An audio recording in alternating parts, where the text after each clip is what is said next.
अभी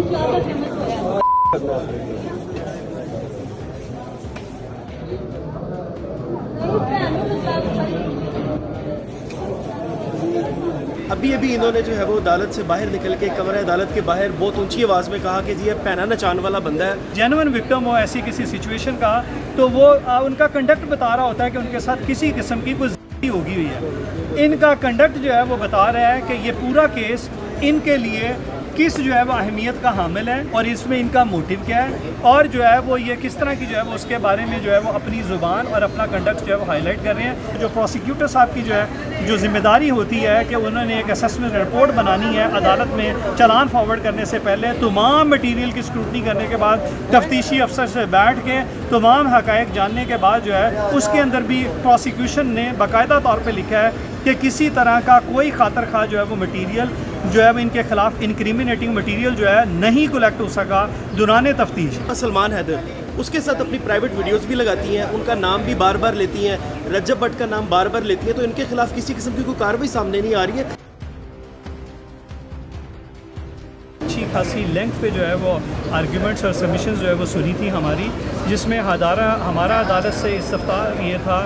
कि अदालत के सामने जो मटीरियल या जो एविडेंस या जो बयानात या जो शिकायत अदालत के सामने आई है, अगर उस तमाम का तज्ज़िया कर लिया जाए तो अदालत के रिकॉर्ड पे ऐसा कोई इनक्रिमिनेटिंग मटीरियल मौजूद नहीं है जिसकी बिना पर अदालत इन चारों मुलज़मान, जिसमें रजब अली भट्ट, जहांगीर अहमद भट्ट, जवाद अली और मान डोगर शामिल हैं, इनके ख़िलाफ़ किसी भी तरह से कोई केस जो है वो ट्रायबल मटीरियल नहीं है कि इस केस में आगे ट्रायल जो है वो परस्यूड किया जा सके। तो अदालत इसी स्टेज पे आज खुद भी जो है वो इसकी तमाम रिकॉर्ड की स्क्रूटनी कर लें, पर हमने भी अदालत को अपनी जो है जो असिस्टेंस है वो टेंडर की, जिसमें हमने अदालत के सामने दरख्वास्त से लेके FIR, तमाम तफ्तीश, उसके बाद तफ्तीश में इकट्ठे किए गए दस्तावेज़ात और तफ्तीश कंक्लूड होने के बाद जो चालान रिपोर्ट जो है वो 173 की जो जमा कराई जाती है अदालत में, और फिर साथ ही साथ जो प्रोसिक्यूशन ने एक असेसमेंट रिपोर्ट जमा कराई होती है किसी भी केस के बारे में, अदालत के पास केस रिकमेंड करते हुए वो तमाम मटीरियल अदालत के सामने पढ़ा गया, और तमाम में जो है वो कोई ऐसा इनक्रिमिनेटिंग मटीरियल जो है हाईलाइट नहीं हो सका जिसकी बुनियाद पे इन चारों मुलज़मान के ख़िलाफ़ कोई एक रत्ती भर भी जो है वो मवाद मौजूद हो जिसमें मुद्दईया मुकदमा की तरफ से लगाए गए इल्ज़ाम की कोई तस्दीक होती हो।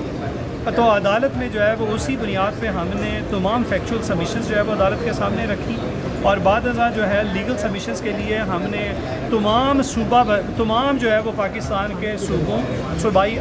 हाई कोर्ट्स और जो है वो एपेक्स कोर्ट जो सुप्रीम कोर्ट है, उस तमाम के जो है वो हमने फैसला जात अदालत के सामने रखे, जो इसी स्टेज पे अदालतों के किए हुए फ़ैसले 265D CRPC की बुनियाद पे कि अगर कोई इनक्रिमिनेटिंग मटीरियल मौजूद नहीं है या सफिशेंट नहीं है या ऑफेंस जो है वो मेड आउट नहीं होता, तो अदालतें इसी स्टेज पे जो है वो मुलज़मान को बरी करें, अदालतों से जो है वो डिस्चार्ज करें केसेस से, और जो ट्रायल का एक लंबा लेंथी और जो है वो प्रोसेस है और जिसके रिगर्स और मिजरीज जो है वो इनडेफिनेट किस्म के हो जाते हैं, उनसे अदालत जो है वो गुरेज करे। तो उसमें जो एपेक्स कोर्ट की जजमेंट हैं और जो तमाम जो है वो सूबाई हाई कोर्ट्स की जो जजमेंट्स अदालत के सामने रखी गई, उन्होंने अदालती इस अमल को कि 265D में अगर किसी शख्स को डिस्चार्ज किया गया है और इस ज़रूरत को कि अदालतें जो है वो इसी स्टेज पे तमाम केस की स्क्रूटनी जो है वो करते हुए बिल्कुल जो है वो अपनी ओपिनियन फॉर्म करें। अगर कोई ट्राइबल मटीरियल सामने नज़र ना आए या इनसफिशेंट हो तो अदालतें इसी स्टेज पे जो है वो डिस्चार्ज और इक्विट जो है वो अदालतें जो है वो केसेस से जो है वो मुलज़मान को इसी स्टेज पे बरी कर दें और अपना और स्टेट के जो रिसोर्सेज हैं और जो अपना कीमती वक़्त है उसको जो है वो ज़िया होने से जो है वो बचा लें। तो अदालत में तमाम सबमिशंस की गई, बाद जो है वो अदालत ने मुद्दईया मुकदमा की तरफ से भी जो है वो दलाइल सुन लिए, और आज अदालत ने फ़ैसला जो है वो रिज़र्व कर लिया है कि अदालत जो है वो अब इसके ऊपर तमाम रिकॉर्ड की स्क्रूटनी जो है वो करने के बाद हमारी सबमिशन को सामने रखते हुए अदालत जो भी जो है वो अपने विज़डम में, जुडिशल विज़डम के अंदर जो फ़ैसला मुनासिब समझेगी वो अदालत आज करेगी। अदालत के सामने जो भी दलाइल रखे गए हैं और जो रिकॉर्ड जो है वो अदालती फ़ाइल से पढ़ा गया है उससे बिल्कुल जो है वो हमें और हमारे क्लाइंट्स को मुकम्मल इत्मीनान है कि ये अदालत हमें जो है वो अदालत के पास एक नहीं एक दर्जन जो है वो वजूहात मौजूद हैं जिनकी बिना पर अदालत जो है वो इन तमाम मुल्ज़मान को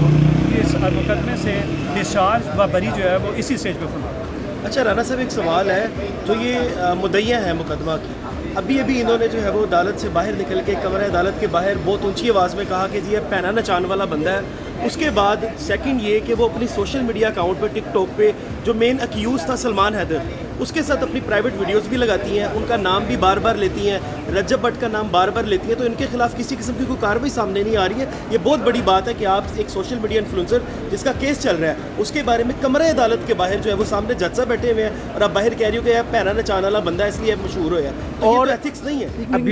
अब्यूज़ गालियाँ भी दी उसने और बाहर निकल कर शायद वीडियो भी रिकॉर्ड है, अगर आप कहेंगे तो आपको मिल जाएगी। सबके जो जर्नलिस्ट एथिक्स हैं और जो आपने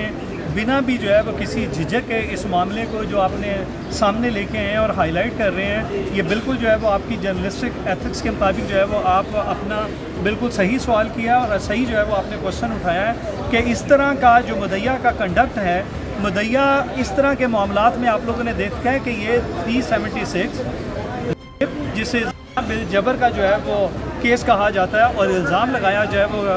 गया है, इस तरह के मुकदमात में जो जेन्युइन किस्म के अगरीब या विक्टिम होते हैं, आप लोग इन्हीं अदालतों में जो है वो बेशुमार जो है वो केसेस की कवरेज करते हैं। उनका कंडक्ट जो है वो बता रहा होता है, अगर कोई जेन्युइन अग्रीव्ड हो और जेन्युइन विक्टिम हो ऐसी किसी सिचुएशन का, तो वो उनका कंडक्ट बता रहा होता है कि उनके साथ किसी किस्म की कोई ज़्यादती होगी हुई है। इनका कंडक्ट जो है वो बता रहा है कि ये पूरा केस इनके लिए किस जो है वो अहमियत का हामिल है और इसमें इनका मोटिव क्या है और जो है वो ये किस तरह की जो है वो उसके बारे में जो है वो अपनी ज़ुबान और अपना कंडक्ट जो है वो हाईलाइट कर रहे हैं। मैं इसके ऊपर किसी भी तरह का कोई कमेंट करने से फ़िलहाल जो है वो ग्रेज़ कर रहा हूँ। बाकी जो है वो अगर किसी क्लाइंट की तरफ से इसके ऊपर कार्रवाई के लिए कोई चाराजोई या कोई कानूनी रहनुमाई जो है वो सी की गई, तो बिल्कुल जो है वो उसके बाद हम जो है वो इसमें उनके साथ जो है वो मुकम्मल तौर पर कानूनी जो है वो रहनुमाई उनकी करें। अच्छा मुझे सर बताइएगा,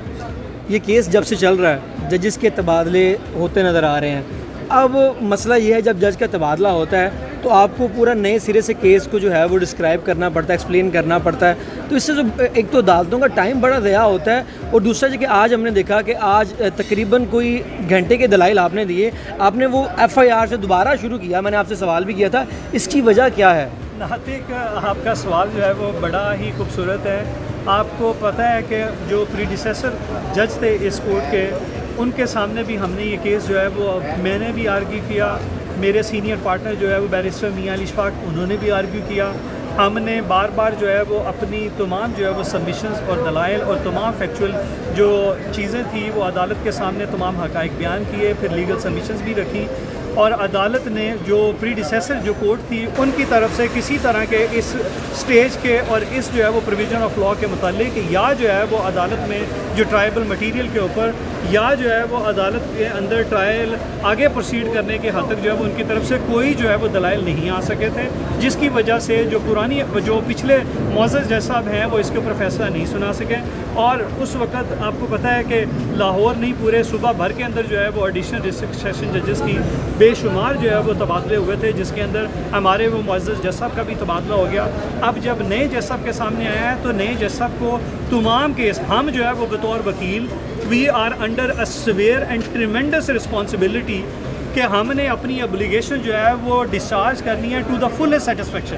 पूरे पैशन पूरे स्पिरिट के साथ कि अदालत के सामने वो तमाम मटीरियल जो अदालती फ़ाइल पे इस वक्त हिस्सा है, क्योंकि अदालत इससे बाहर तो जा नहीं सकती। अदालत के रिकॉर्ड पे जो पुलिस की तरफ से और प्रोसिक्यूशन की तरफ से बाद अज़ां स्क्रूटनी जो मटीरियल रखा गया है, क्या उसके अंदर इन तमाम चारों मुल्ज़मान जिसमें रजब अली भट्ट, जहांगीर अहमद भट्ट, जवाद अली और जो मान डोगर हैं वो शामिल हैं, इनके ख़िलाफ़ क्या है जो हमने आपके सामने जो है वो अदालत के सामने तमाम मटीरियल की जो है वो अदालत के साथ मिल के स्क्रूटनी की, तो कोई एक भी ऐसा जो है वो इनक्रिमिनेटिंग मटीरियल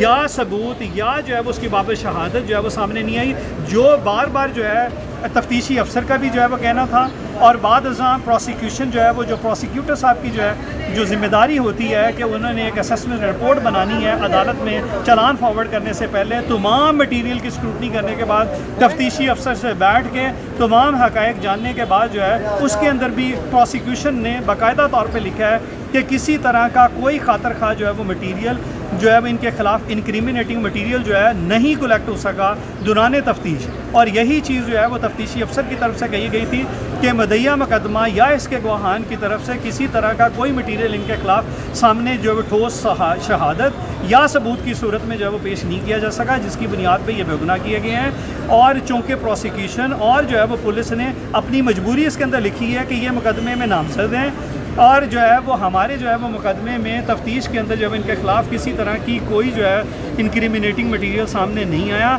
तो इसलिए हमने हमारी तरफ से जो तफ्तीशी अफसर हैं या तफ्तीशी एजेंसी है उन्होंने इनको बेगुनाह करार दिया और अदालत के रहमो करम पे छोड़ दिया, क्योंकि जुडिशल वर्डिक्ट जो है वो ना पुलिस और ना प्रोसिक्यूशन नहीं दे सकती, तो अदालत के रहमो करम पे जो है वो छोड़ दिया कि अदालत इसके ऊपर अपना जुडिशल वर्डिक्ट। आखिरी सवाल मेरा, क्या फ़ैसला महफूज हो चुका है या जज दोबारा तब्दील होते नज़र आ रहे हैं? देखें, हमारी जो है वो इस मुअज़्ज़ज़ जज साहब के ऊपर मुकम्मल फेथ, मुकम्मल जो है वो एतमाद है हमारा इनके ऊपर कि ये बिल्कुल जो है वो इस केस के तमाम हक़ाइक़ और जो है वो तमाम मटीरियल को देखते हुए इसके अंदर कोई बेहतर जो है वो अपना जुडिशल विजडम जो है सामने लाते हुए कोई इसके अंदर अच्छा जो है वो फ़ैसला करेंगे, और हम समझते हैं कि इसी स्टेज पे जो है वो इनको इस मुकदमे से बरी व डिस्चार्ज कर देना। सर फैसला कब तक आ जाएगा? आज ही आएगा? ये मुअज़्ज़ज़ अदालत की जो है वो अपनी इंडिपेंडेंट जो है वो